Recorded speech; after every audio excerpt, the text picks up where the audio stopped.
Got the cage back on, bolted down, got the tank on, the valve's leaking where it was.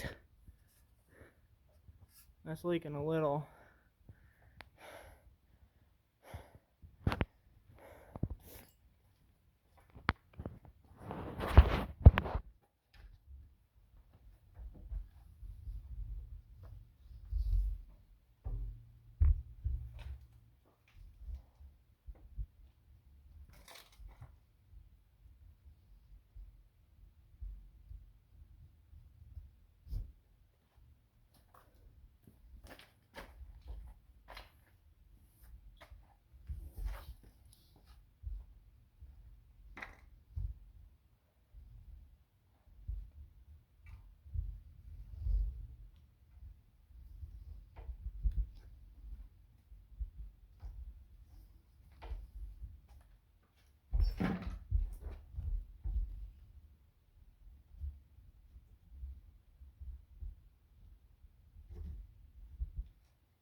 And he started out of breath. I've been pulling on that for like 50 times now in the last 30 minutes.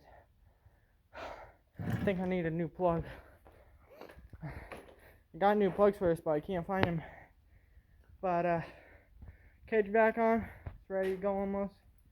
Gonna put something under that so it don't leak out all the gas. This leak got plenty much already. Pre-mix already done. And yeah, so I'll keep you posted.